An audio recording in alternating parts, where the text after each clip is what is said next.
Good morning. Financial management में हमने last balance sheet का फॉर्म लिया था, यानी कि चिट्ठे का प्रारूप। आज हम उसका एक सम देखेंगे कि बैलेंस शीट किस तरीके से बनती है। तो क्वेश्चन ये है कि भारतीय कंपनी अधिनियम 2013 की अनुसूची 3 में निर्धारित प्रारूप में विस्तृत लेखों पर टिप्पणियां सहित 31 मार्च 2017 को समाप्त वर्ष का चिट्ठा बनाइए। ठीक है, हमें समाप्त वर्ष यानी 31 मार्च 2017 का चिट्ठा बनाना है। And prepare a balance sheet as prescribed in the schedule 3 of the companies act 2013 with detailed notes to account as at March 31st 2017। जैसे कि आपको बैकग्राउंड में दिख भी रहा है। ठीक है, ये हमारा सम है और यहाँ हमारा सॉल्यूशन है बैलेंस शीट। ठीक है, हमने ये बना रखी है और फिर ये आ जाते हैं हमारे नोट्स। नोट 1 2 3 करके हमने डाल रखा है। हमें क्या क्या डिटेल दे रखी है वो हम यहाँ पे देख लेते हैं। ठीक है, स्टार्ट करते हैं हम बैलेंस शीट प्रिपेयर करना। ठीक है, तो इक्विटी एंड लायबिलिटी से स्टार्ट करते हैं। वैसे हमने लिख लिया है balance sheet as at 31 March 2017। ठीक है, particular note number as at 31 March 2017 as 31 March 2016। यहाँ हम अभी डैश ही रखते हैं। ठीक है, सबसे पहले हमारा आता है साम्य और दायित्व यानी कि इक्विटी एंड लायबिलिटीज़, जिसमें हमारा शेयर पूंजी यानी कि शेयर कैपिटल। ठीक है, जो हमने फर्स्ट डाल रखा है 99795। ठीक है, शेयर कैपिटल यानी कि शेयर पूंजी वो हमारा 9975। तो हम नोट 1 देखेंगे। अब यहाँ हम देखते हैं नोट 1 में।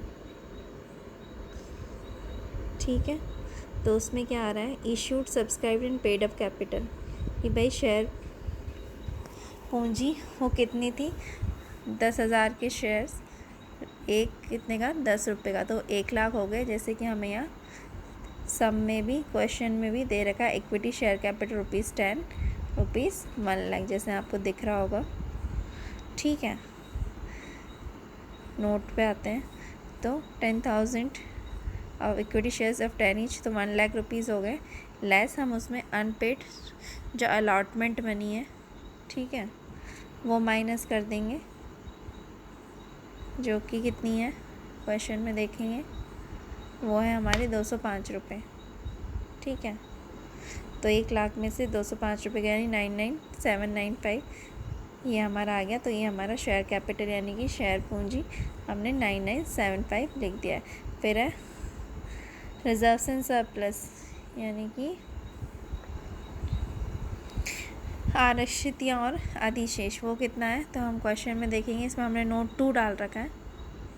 ठीक है, हमारा नोट 2 ये है। ठीक है, रिजर्व्स एंड सरप्लस, तो 553 हमें क्वेश्चन में एक नेगेटिव बैलेंस दे रखा है और उसका यहाँ पे देखो surplus that is negative balance in statement of P&L account, 553 ये हो गया। ठीक है, और ऊपर surplus that is balance in statement of P&L account current year. ठीक है, वो हमारा पॉजिटिव में है। तो पहले सरप्लस उसको हमने ब्रैकेट में 553 नेगेटिव में लिख रखा है, और एडिशनल ड्यूरिंग द ईयर वो करंट ईयर का कितना है 1586। ठीक है, तो इसमें से माइनस हो गया 1586 में से 553, तो ये हो गया 1033। तो हमने रिजर्व्स एंड सरप्लस में लिख दिया है। अब हम लेते हैं नॉन करेंट लायबिलिटीज़। ठीक है, यानी कि गैर चालू दायित्व आता है, तो वो कौन कौन सी हैं। ठीक है, उसमें हमारा लॉन्ग टर्म बोरोइंग्स यानी कि दीर्घकालिक उधार जो है वो कितना है हमारा, उसके लिए हमने नोट नंबर 3 बना रखा है। ठीक है, उसमें आ जाता है हमारा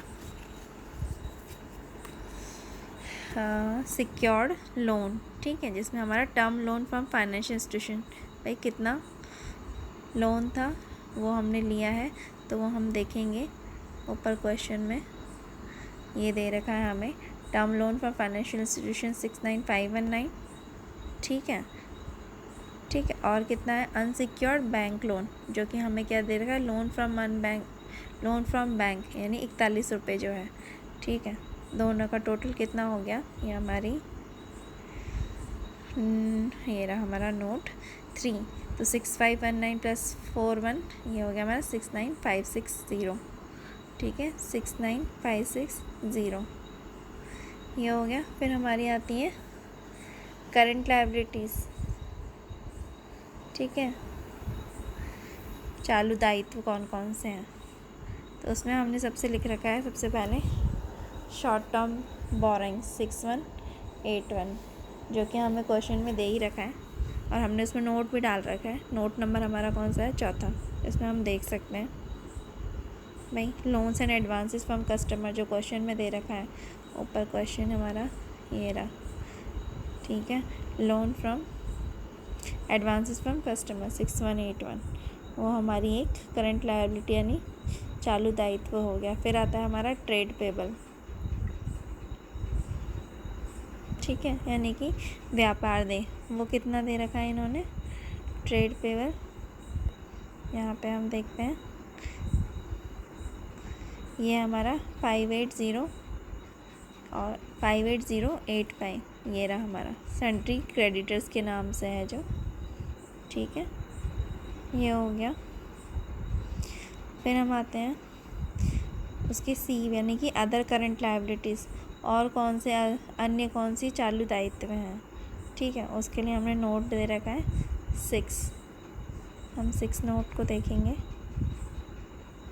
ये रहा हमारा नोट 6 कि भी अन्य चालू दायित्व कौन से हैं, तो interest accrued but not due on borings, जो हमें क्वेश्चन में दे रखा है, वो कितना है हमारा 1950, ये रहा interest accrued but not due 1950, ठीक है। प्लस और क्या है 1950 प्लस अदर करंट लायबिलिटीज़ जो हैं वो कौन कौन सी हैं, क्वेश्चन में दे रखी 2242, ये रहा अदर करंट लायबिलिटीज़ 2242, दोनों का टोटल हो गया, तो वो आ गया हमारा, जैसे कि हमने नोट उसमें कर ही रखा है, नोट 6 में 1950 interest accrued but not due on borings और अदर करंट लायबिलिटी 2242, टोटल हो गया 4192, तो ये हमारा सी अदर करंट लायबिलिटीज़ में आ गया 4192। फिर है शॉर्ट टर्म प्रोविज़न, ठीक है, शॉर्ट टर्म प्रोविज़न जो कि हमें दे रखा है क्वेश्चन में प्रोविज़न फॉर टैक्सेशन के नाम से, ये रहा 1734, ठीक है। अब हम इन्हीं सभी का जो हमारे सामने और दायित्व है, जो हमारा फर्स्ट है इक्विटी एंड लायबिलिटीज़, यानी कि जो हमारी लायबिलिटी का पोर्शन है उसका हम टोटल कर देंगे 99795103 69560 6181 58085 4192 1734, जिसका टोटल हो जाता है हमारा 240580, ठीक है। अब हम एसेट साइड लेते हैं, ठीक है, जैसे हमने नीचे बना ही रखा है। सबसे पहले हमारा आ जाता है उसमें टेंजिबल एसेट्स, ठीक है, यानी कि मूर्त संपत्तियाँ जिसे हम कहते हैं, उसके लिए हमने बना रखा है नोट 8, ठीक है। तो हम नोट 8 देखते हैं,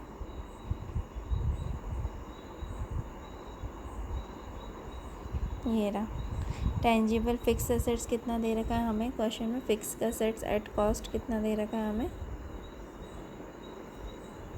ऊपर देखते हैं क्वेश्चन में फिक्स एसेट्स कॉस्ट हमें दे रखा है 136,678, ठीक है, इतना ही दे रखा है 136, और उसमें हम माइनस कर देंगे एक्यूमुलेटेड डेप्रिसिएशन माइनस होगा, तो वो कितना दे रखा है हमें एक्यूमुलेटेड डेप्रिसिएशन, वो है हमारा 9729, क्वेश्चन में देख लीजिए 9729 दे रखा है, ये रहा नीचे ठीक है, उसमें से माइनस कर देंगे 136 में, तो वो आ जाएगा हमारा 126949, नोट नंबर 8 ये रहा। उसके बाद आता है हमारा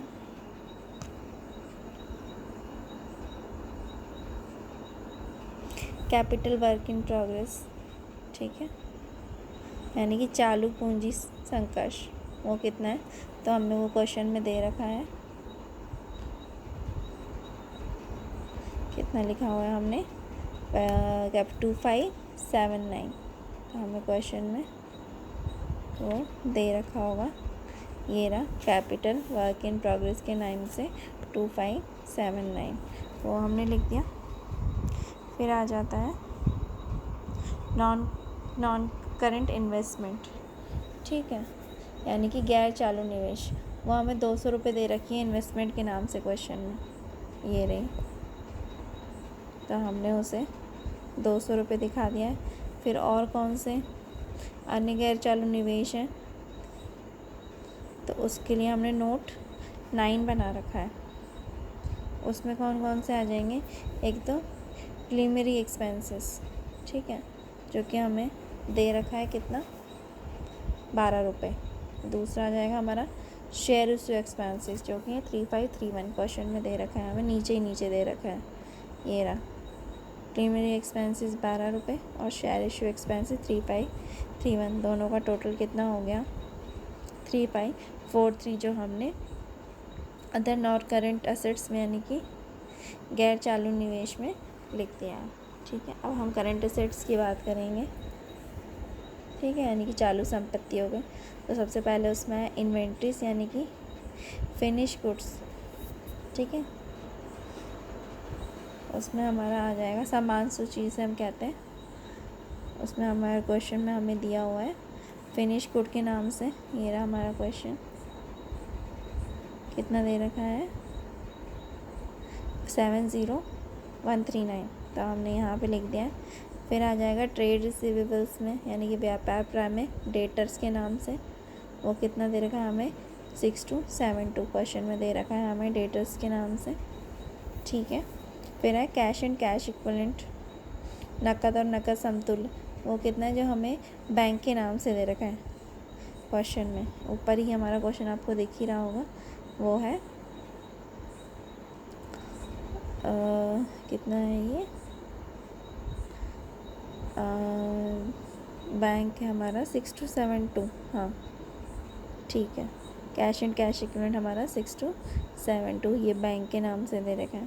फिर आ जाता है short term and loan advances, जो कि हमें दिया हुआ है 16544, लोन एंड एडवांसेस गिवन के नाम से क्वेश्चन में दे रखा है, वो हमने लिख दिया। फिर अदर करंट एसेट्स और अन्य चालू संपत्तियों, उसमें सिर्फ हमें एक ही आइटम दिया है, जो कि है इंटरेस्ट अक्रूड वाला, interest accrued but not due, है ना, जो कि 9 रुपये है। अब हम इनका टोटल कर देंगे 126949, 2579, 200, 3543, 70139, 14345, 6272, 16544 और 9, इसका टोटल हो गया हमारा 24580। तो हमारा इक्विटी यानी लायबिलिटी साइड का टोटल भी 240,580 हो गया और एसेट साइज का भी 24580 हो गया। तो ये हमारी बैलेंस शीट बन गई। यहाँ पे आपने नोट, इसलिए ये जो नोट नंबर है वो जो हमने यहाँ नोट्स बनाए हैं 1 2 3 करके वही डाले हैं कि ये फिगर्स इस तरीके से आई हैं। तो ये इस तरीके से हमारा बैलेंस शीट ये बन गया।